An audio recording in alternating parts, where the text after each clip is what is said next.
Good evening to everyone, and as usual, this is already, I could say this is a late evening for sure, probably almost night, but as usual, I need to record speaking practice video right now in English. Why? Because I want to speak English freely. I want to be able to use this language on a professional level of expertise. Yeah. No, it's a strong word. Yeah, it's a loud word. Professional level of expertise. At least I want to fasten B2 level of English, fasten myself on B2 level of proficiency, and probably in the future I will someday reach C1 and higher. Right now, my goal is to fasten myself on B2 level of English, and that's why I'm doing speaking practice right now, because I think I've been learning English grammar for 2 years, I guess. Probably 1 year, probably for 1 year persistently, day by day, for 4 hours of grammar daily, and I can't say that I get uh, an advanced knowledge in grammar. At least I learned enough grammar, sufficient amount of grammar, somewhere at a level B1, I guess. Yeah, I mean all times, conditionals, different cases of using different words, different parts of the language, different parts of the sentence, and I mean adverbs, verbs, nouns. I forget this word. It's not a conjunction. Conjunctions. Yes, conjunctions. All is it was in and is actually in the Oxford Practice Grammar book. Yeah. This is a book that I used for learning the grammar for a whole year, steadily, day by day. I finished Oxford Practice Grammar book, intermediate, basic, fully, 100 units approximately. A little bit more, probably 104 units is in this book, yeah. Uh, are in this book. And now I'm working on Oxford Practice Grammar Intermediate, and I already got to Unit 90, I guess. Yes, Unit 90, I guess. And I finished articles, how and when we use articles properly, A there. Um, and right now, when I'm focusing fully on studying 3D animation day by day, every day, I have left so little energy and so little time for English practicing or other language, Polish language practice, for instance, that it's almost impossible for me to force myself when my energy is already exhausted, when I'm on low level of energy bar. It's very difficult to force yourself to invest time in learning grammar, which is sometimes tedious, sometimes difficult, not interesting, and and things like that. Yeah, you know what I'm talking about when I'm talking about learning grammar. Yeah, so I decided, why should I wrestle with myself, even if I win one time? Yes, for example, I overcome my tiredness after studying 3D animation, and I put this last 2 hours in the end of the day before sleep into studying grammar. I would be so anguished, I would be so exhausted at the next morning that I simply would waste whole my day on recreating, because I don't know, this self-forcing at the end of the day when you really need to rest, it's it's how to say it, it doesn't go to overplus. Um, it no, I mean, it doesn't go in positive. It only pushes you to negative. Yeah. I don't know why is that. I really tried to push myself hard, but what I learned that if the last 2 hours of a day, yeah, before go to sleep, if you when you really on the lowest of your energy bar, you just want to rest. If you push yourself to learn to do something really tedious, really something that requires a lot of concentration, mental power and willpower to execute, you will drain yourself fully, and even the night wouldn't be enough to recreate yourself. Yeah, the next day would be you would be absolutely dizzy and drowsy the whole day, because these 2 hours at the end of the day, these 2 hours at the end of the previous day, you forced yourself to study when you, as I said, you um, haven't energy on it. So I learned from this. I learned from this behavior of my organism. Of course, I would love to, study from the morning to the night without feeling exhaustion, without feeling um, drained. But unfortunately, it's impossible, I guess, because even if you have a lot of willpower, a lot of discipline, your body simply at particular moment of time, I mean, like after 8 hours of studying, 10 hours of studying, your body just simply starts fighting with you. Your mind starts fighting with you. It's not gonna allow you to continue studying more, because even if you force yourself, you will lose concentration very easily. Your body will force you to do the rest, to do some activities just in order to get a little dopamine, or I don't know, just simply change the subject of attention for you. Yeah, and you can't fight your body. As I've said at the beginning, you could win one fight, but you will lose the war with your body. Your body always gonna win. So it's much more better. It's much more. This is what I find out about myself, how my body works. It's much more easier to find a compromise. Compromise, yeah. Compromise. Compromise meaning cons. Yes, it's much more easier to find a compromise with your body and consent. Yes, the point of consent. And the speaking practice video actually for me is compromise with my body, because this is, as I said, the last 2 hours. And after this speaking practice video, I'm going to go sleep. And I'm going to sleep, and it's not a grammar learning, yeah, but it's still a learning. It's still a useful practice, very useful practice in language learning. Yes, speaking practice, because it's actually um, a direct exercising of producing and thinking in the language. Yeah, everything is training here: grammar, pronunciation, vocabulary, rhythm. I don't know, everything. Yeah, everything of which language,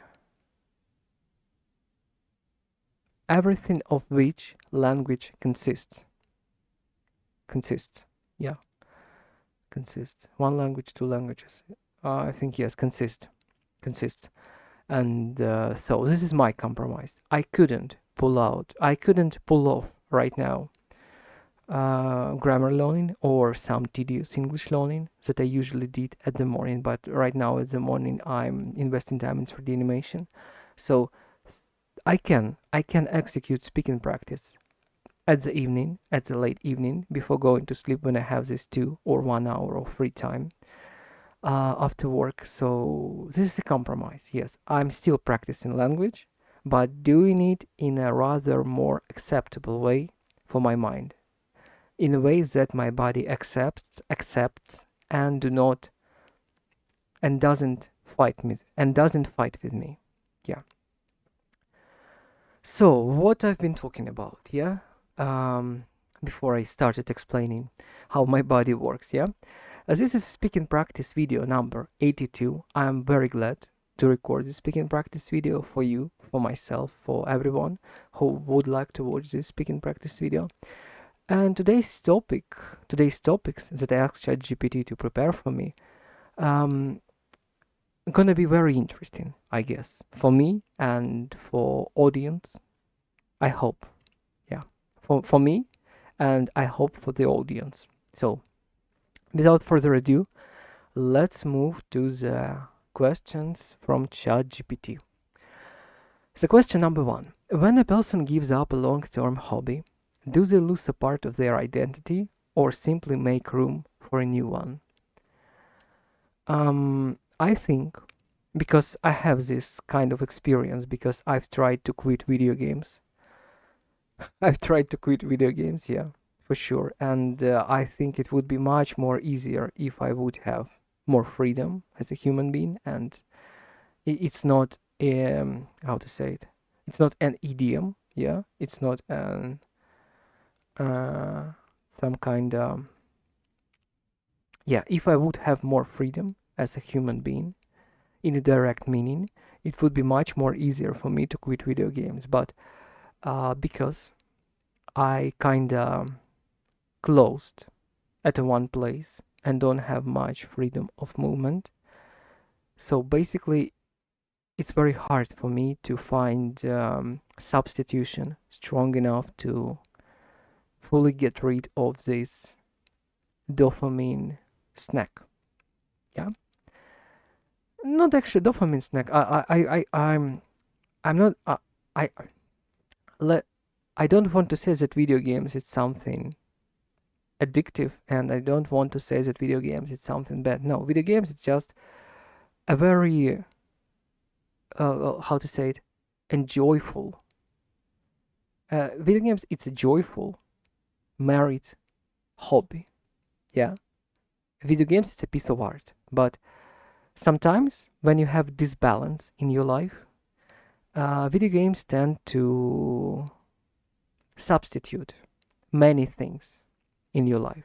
Yeah, because they can actually provide you with social experiences in game, provide you with feeling of achievement in the game. Yeah, things like that.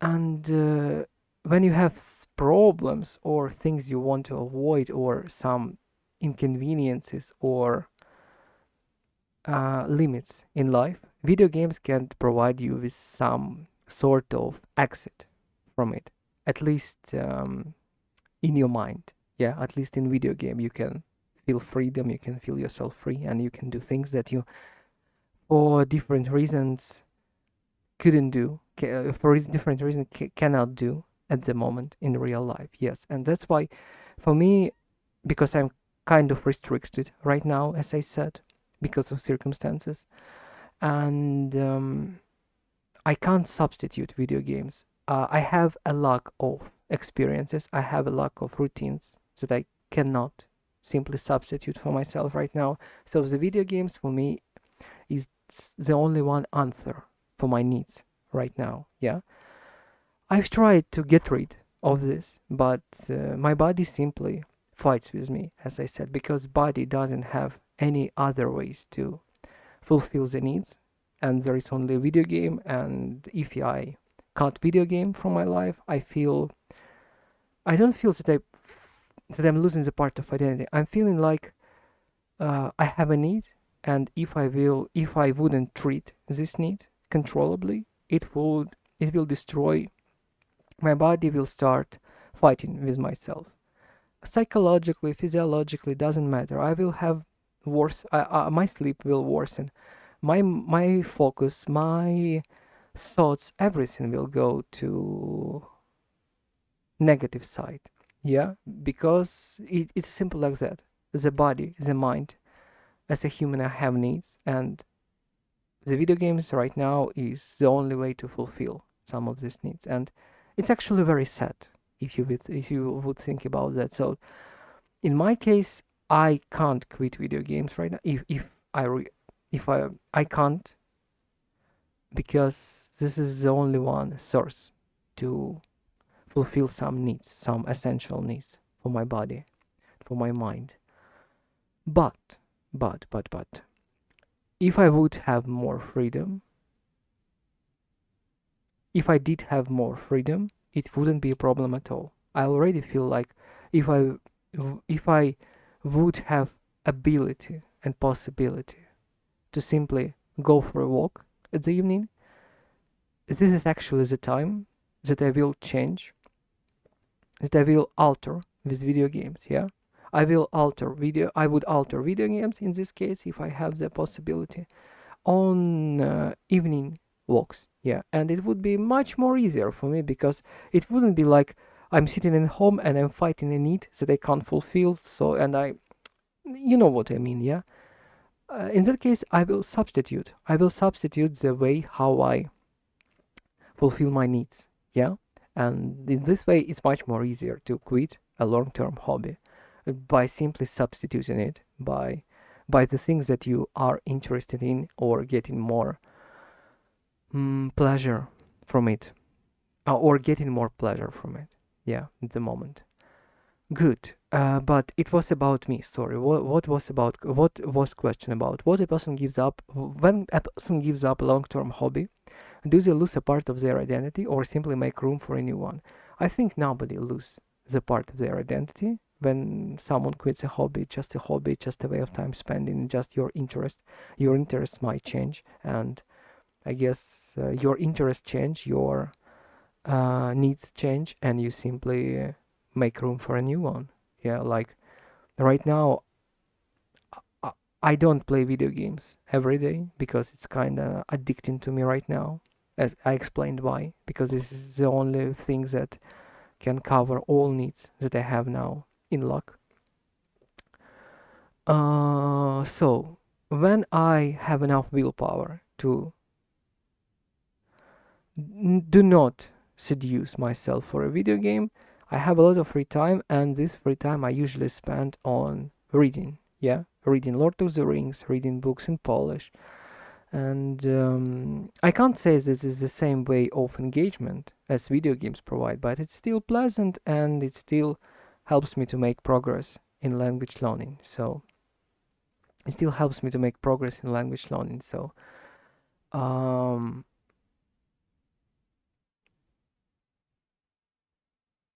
my answer is you simply make room for a new one. Yeah, nobody talks, and I difficult for me to say that if you change the hobby, you change your identity.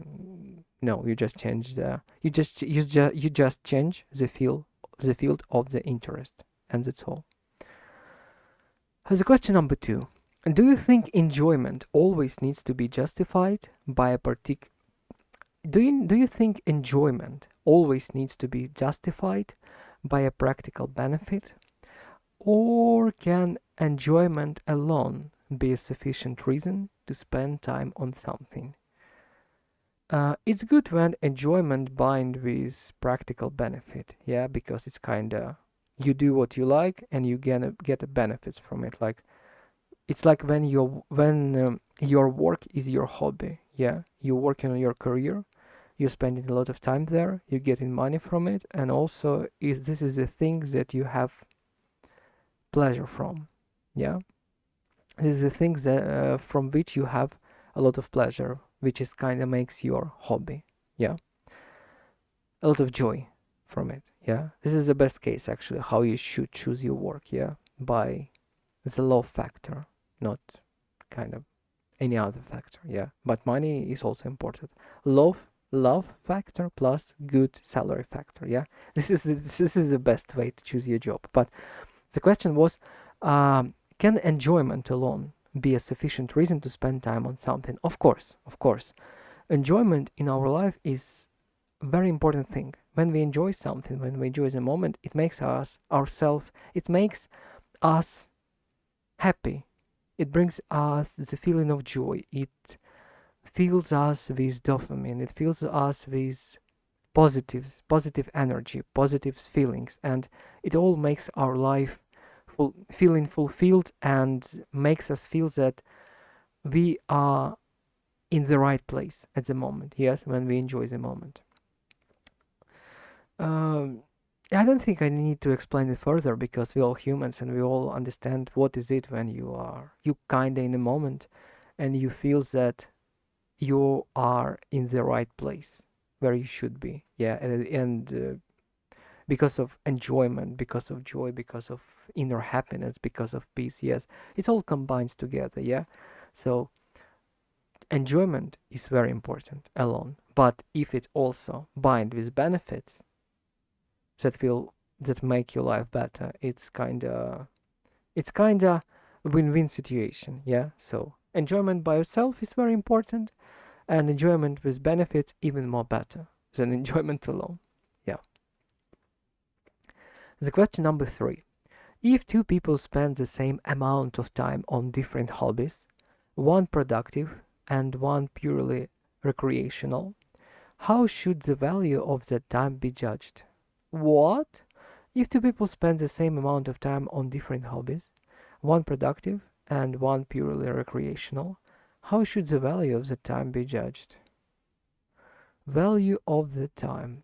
As I guessed, two people spend their time on hobbies. Yeah, it doesn't matter that that was a different hobbies. Initially, it is initially it is hobby. Yeah, and it means that the hobby brings them joy. So, but in the question, in this case, the first person, yes, for instance, executed productive hobbies, the hobbies with benefits, yeah, as from the previous question, and the other just simply do some things for enjoyment. Yeah. As I explained in the previous question, the first one is important and the second one is important, but the first one a little bit better, yeah, because of benefits. And this is my question. Both people spend their time valuably, yeah, but the first one get more benefits from it than the second one, and that's all.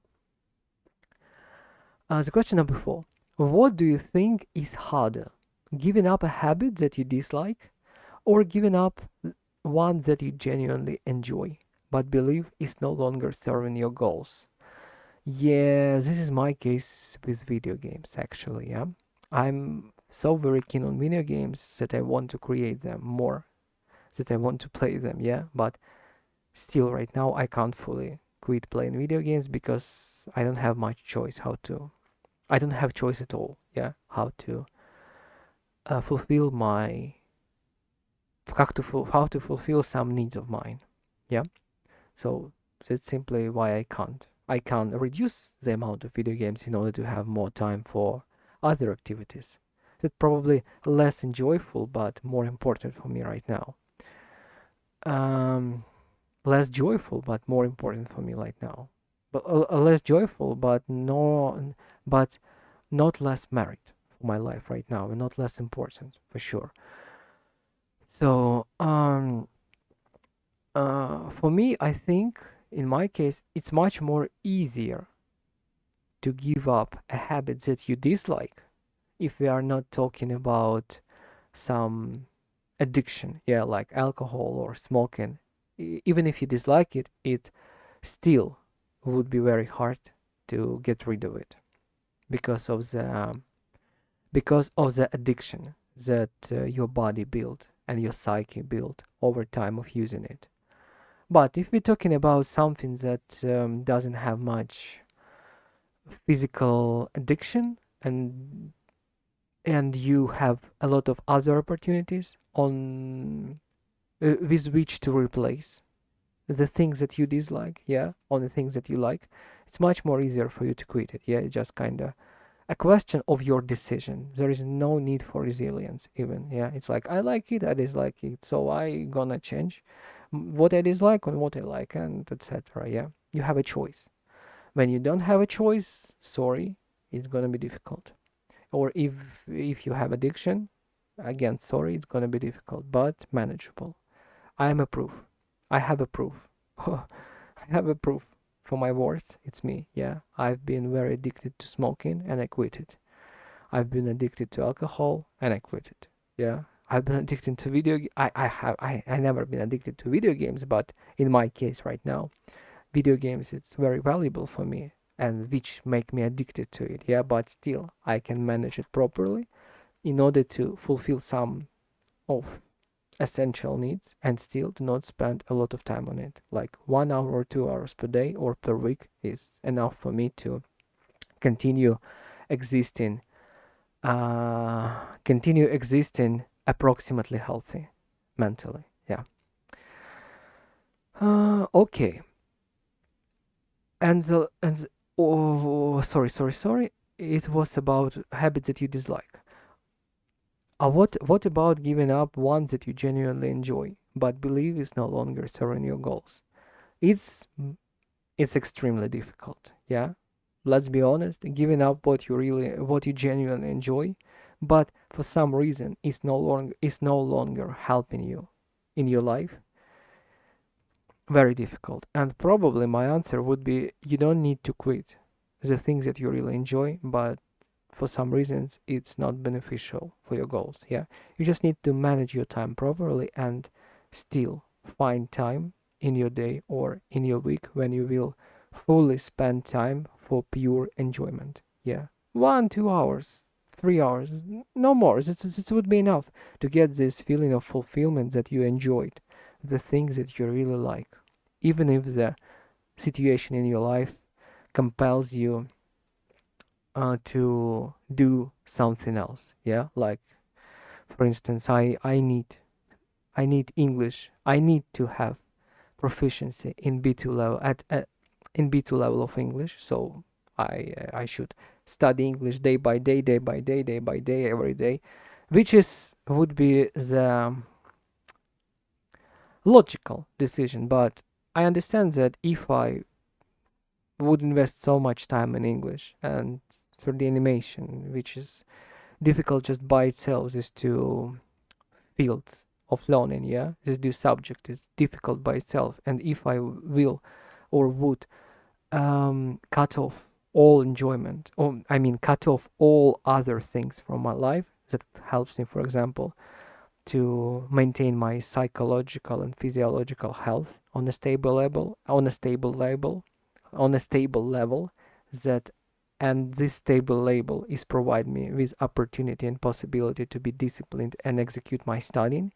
So I'm actually, in this case, I actually would do worse for myself. Like I would lose discipline, I would lose stability, and I wouldn't be able to execute studying routine so productively. Yeah. So my answer is, and my advice is, if you really genuinely enjoy something, just to manage your time in order to have, just to manage your time, your schedule, just to manage your time, your schedule, in order to have this spare time for the things that you really enjoy. It will help you to recreate. It will help you to continue be stable, um, frequent, and consistent in your studying, in your disciplines. Yeah, just use it like recreation. Yeah, recreation by itself, it's already benefit. So you can use the things that you really enjoy manageably in order and get a benefit of recreation from it that will keep your stability and consistently on a frequent, on a stable level. Yeah, let's put it in this way. I think you got the meaning of what I'm I've been trying to explain. Okay, next question. The question number 5. Do people sometimes mistake rest for laziness? What consequences can that have? As I explained, you just simply can overwork yourself and lose your ability to be consistent in studying. Yeah, like the studying process is mostly a marathon. Yeah, you should be ready to execute actions daily for a long period of time to actually learn something from it. Yeah, it's like you can't learn English language for 2 weeks from intensity. No, you're just gonna burn out. it would be much more efficient and much more effective for you to learn English steadily, uh, day by day, for uh,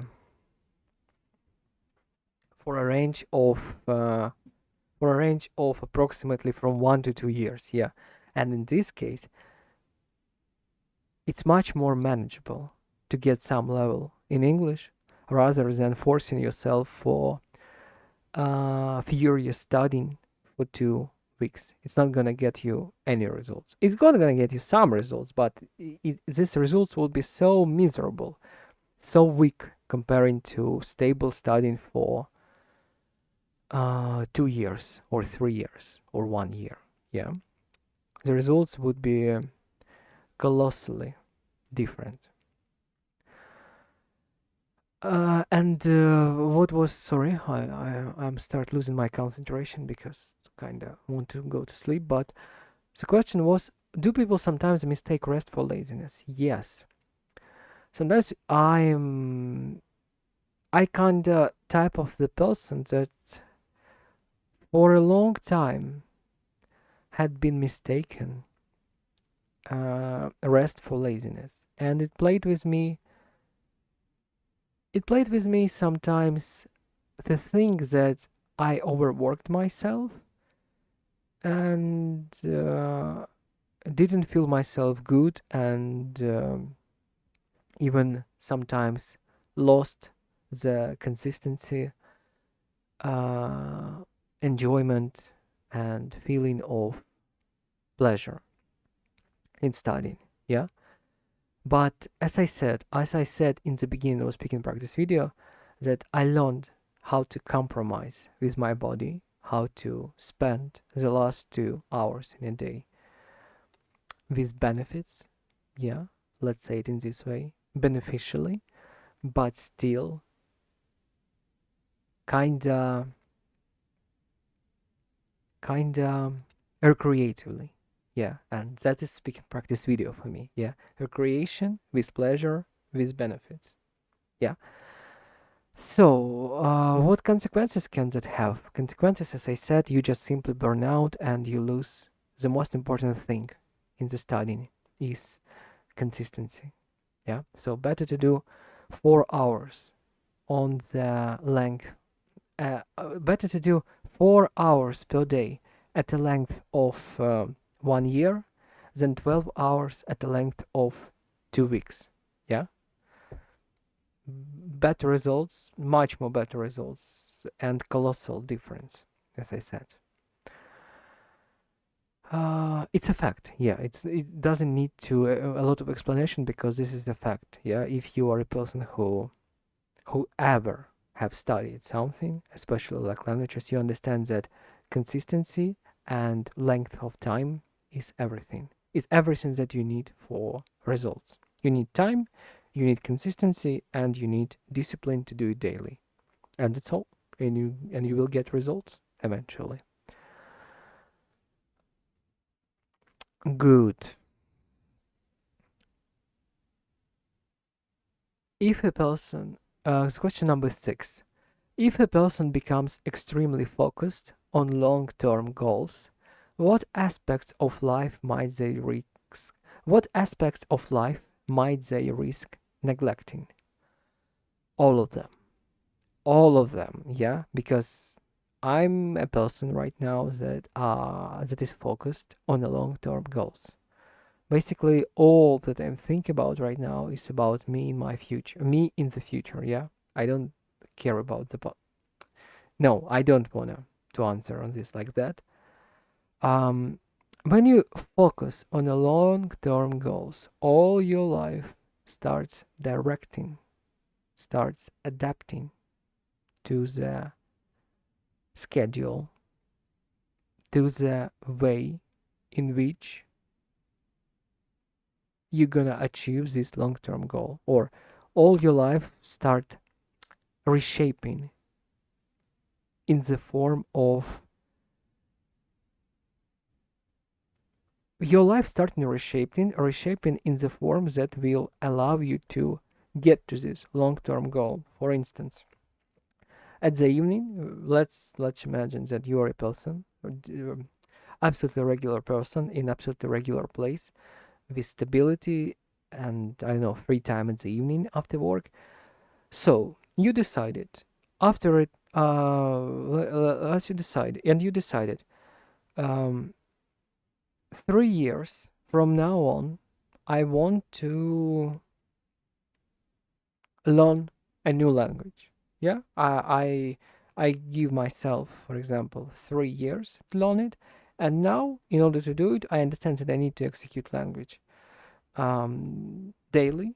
Yeah, on at length or on 3 years, and now 2 hours that I usually spend, I don't know, spent on something basically 2 hours after the work that I have free for, I don't know, going to the bar with friends. Now I'm spending these 2 hours on learning language. So I kinda having less time for other activities that I would like or would want to do.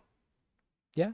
And it's people like to say that this is a sacrifice, but in my case, it is not a sacrifice. Yeah, because you do what you want, you do what you work for you work for benefits. Yeah, and you will get benefits at the end. So it's not a sacrifice. It's just simple studying process. Yeah, it's just a life. There is no sacrificing. It's not that you, I don't know, sacrifice your cat or dog, on the altar to dark gods to get skills in something. No, not at all. You taking your time and investing it in the things that you want to achieve, and this achievement will brings you more joy and opportunity in life. So I don't understand this kind of point of sacrifice. You just giving your time on the things that you want to achieve, on the things, on the skills that you want to learn, that you want to have in your skill set, and there is no sacrificing. It's just redirecting yourself or directing yourself with your goals. Yeah, with your desires in life. Goals is kind of super productive success. It's like kind of super productive word for management. Yeah, but let's put it in a simple terms. You invest in your time in skills and things that you want to have, and this is your desire, this is your decision, so there is no sacrifice. If someone would force you to do it, probably it would be a sacrifice for you, but when this is your choice and your desire, there is no sacrifice at all. Yeah, simply redirection with a new, uh, with a new redirecting with a new or directing or aligning with a new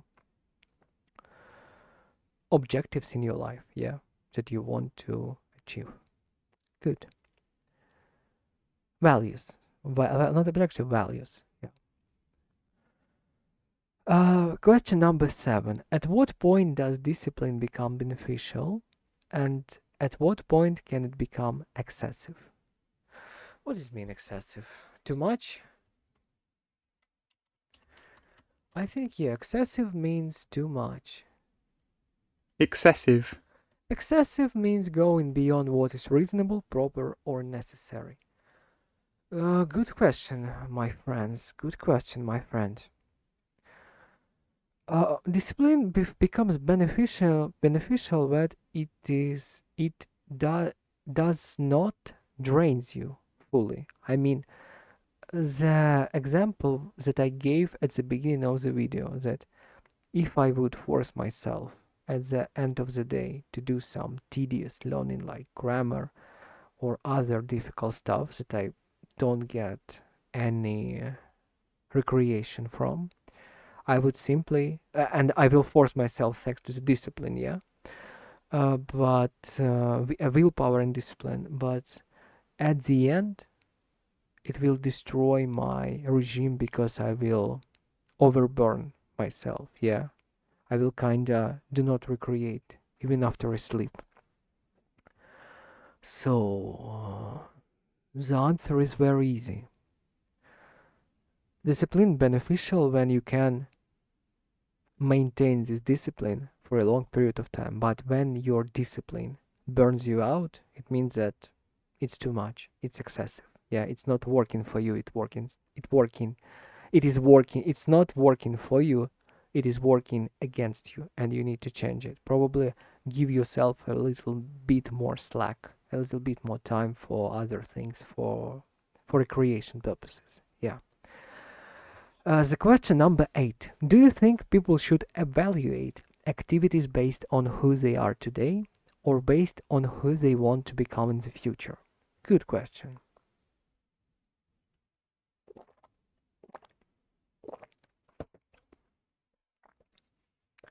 I think my answer is gonna be quite easy. Yeah, quite effective and quite straightforward. If you like who you are today, what you have today, and you absolutely content from it, um,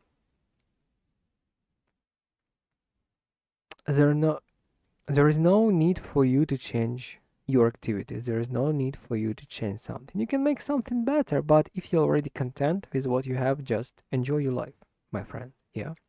In this case, everything is all right. But if your current situation doesn't make you content or even makes you unhappy and unfulfilled, in this case, you need to evaluate and change all your activities. Almost all your activities and almost all not only activities actually. You need to change a little as a person, yeah? You need to you need to look on the things from a different angle. You need to draw a different conclusion. You need to start acting differently. You need to apply different approaches to the life, to yourself, yeah, in order to change something. And in this case, you fully base your activities and construct your activities on a way how you want to see yourself in the future. Yeah, you actually build activities is kind of a ladder that you build for yourself in order to get to the next level of on your or at least a ladder that you build or bridge that you build. Yeah, that will helps you to get to your future. Yeah, to change something in your life. In this case, this work as that. But if you're already in the place where you want to be and you already do the activities that only supports you in this place, so doesn't need to think I need to change something. Yeah, no, if you're content with what you have, you don't need to change something. You need to make things that you do only better. Yeah, in order to even more increase this feeling of content from your life. But if you want to change your life, you need to change many things. Yeah, and start executing the things that will build mostly your future. Yeah, do not maintain your present. That will make your future. Yeah, my answer is that. Um, okay. Question number 9. If you looked back at your life 20 years from now, what criteria would you use to decide whether you had spent your time well? Uh, I'm not gonna right now thinking about the criteria. Yeah, I'm gonna say frankly that I think that the 26 years of my life, I it was a survival mostly. Yeah, it was a survival and um, wrestling with the system, looking for ways how to not make things um, merit, just to make things work. Yeah, at least to get some results, some miserable results, and I accept and I admit that I made a lot of mistakes that even led me to the miserable state in life. Yeah, and right now I accept all this experience and I'm working on changes. I'm working on changes in my life. I'm working on changes in myself. And I already did a lot of job. I already did a lot of job and it already brings me a lot of benefits, but it's not the end. It's only the beginning of building the future life. And I'm very, very content to be on this road of building, to be this builder who builds my future. It's very exciting. Sometimes it might be toil, but it's still very exciting and brings me a lot of joy and content as a person. And joy and content in life, even if it's hard, even if it's difficult, it still brings me joy and content. Like this speaking practice video. Right now, I feel joy and content that I'm speaking in English, that I'm using this language, that I'm do it better, that I did it 1 year ago, 2 years ago. Yeah. And I only want more proficiency, more fluency, more results in this learning. So have nothing to complain about. Okay, but if you let's try to answer this question. If you looked back at your life 20 years from now what criteria would you use to decide whether you had spent your lifetime well? Let's put it the criteria of enjoyment, the criteria of content. I mean, um, the criteria would be: do I feel content of what I have, of what I build, or do I not? Yeah. And the answer would be that I didn't, that I don't, that I, okay. The answer would be that I didn't, that I don't content with what I built for 26 years, but it was unnecessary for me to understand what I want to build, what I need to build, and in which direction I need to move on. And now I have it. I have the understanding of the direction. I have time, and I have resource. I have time mostly, and I have the possibility to uh, study, practice, and execute the things that I need and want to execute in my life in order to build the future. And I quite content of it. Yeah. So the criteria would be feeling of content. Yeah, in life. The criteria would be the feeling of content.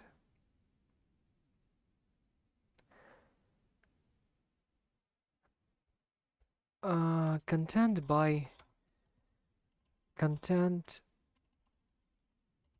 noun form.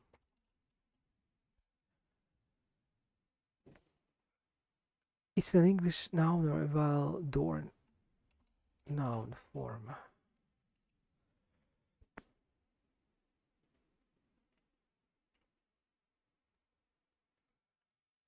Okay. I don't know how to express merit and joy of life. Yeah, merit and joy and merit and enjoyment from life. This would be the criteria. If I don't have merit, if I don't have, if I don't feel myself enjoying the life, it means that something is wrong. Yeah, this would be the criteria. So question number 10. Is it possible for an activity to be meaningful even if it produces nothing tangible at the end? Why or why not? Good question. And I think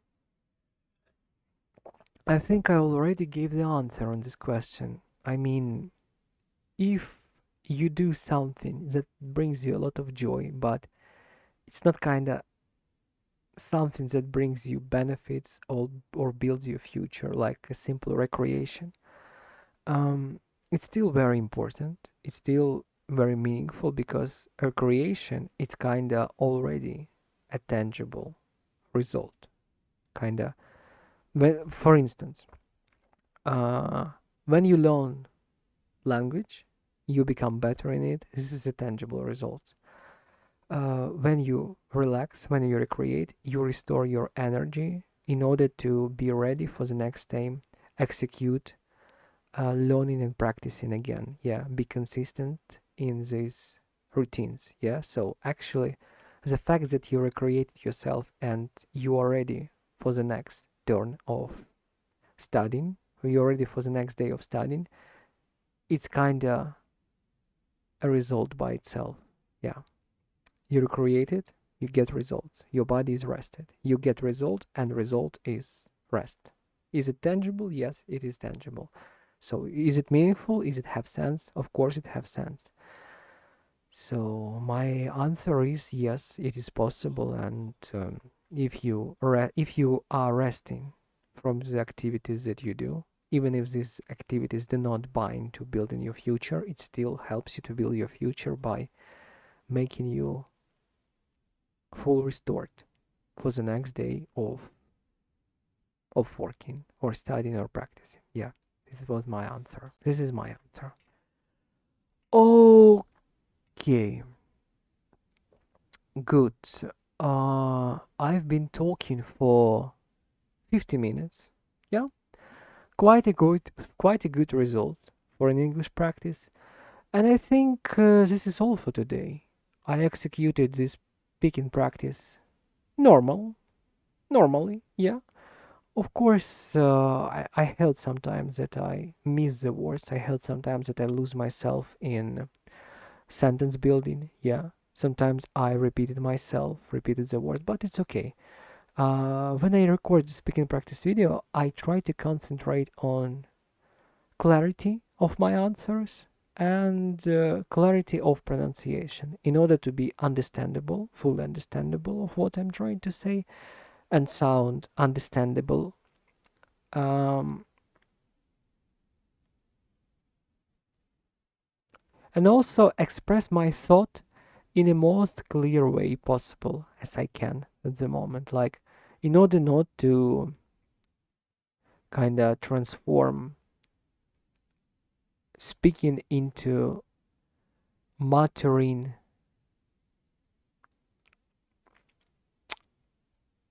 One minute, forget the word.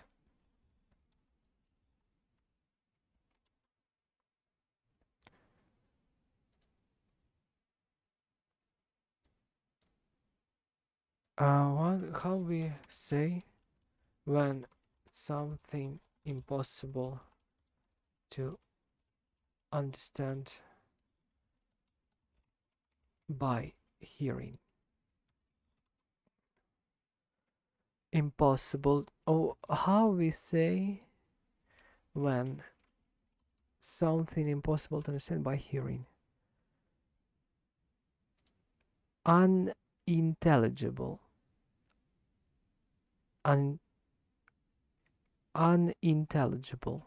Oh, good, intelligible. Okay, let's check this word. Muffled, incomprehensible, Unintelligible. unintelligible. Yeah, I don't want to be unintelligible in my speaking, and so it's better to sound simple. It's better to sound probably not very elaborated, but be fully clear and understandable for your speaking partner, and sound and also sounds clearly. Yeah, clearly. Of course, we all can make mistakes, especially English learners, learners allowed to make a lot of mistakes, allowed to make a lot of mistakes. But still, the two main points in speaking, which is actually has all importance, and the two only things that have real value in speaking is be understandable, sound understandable, and express your point clearly. Yeah, in order to share the thought and be rightly comprehended by your speaking partner. Yeah, rightly understand it by your speaking partner. It's very important. Like, okay, okay. I think I expressed my point, and for today it's all. Thank you for watching this speaking practice video. I'm gonna remind myself again on which on what I'm concentrating during the recording speaking practice video, and this is a clarity of the thought, clarity of the thought that I'm expressing, and clear pronunciation. I can speak slowly, I can make mistakes, I can sometimes mix or mingle sentence structures. But still, the point is to be absolutely clear in what you want to express, yeah, and pronounce words mostly correctly, yeah, in order to be intelligible. unintelligible, Intelligible. Good, good, good, good. Thank you again for watching the speaking practice video, and see you in the next one. Goodbye for today, and have a good night. Have a good rest, yeah, and continue working tomorrow productively, consistently, and with focus and discipline, yeah, and with pleasure, of course, and enjoyment. Okay. Goodbye.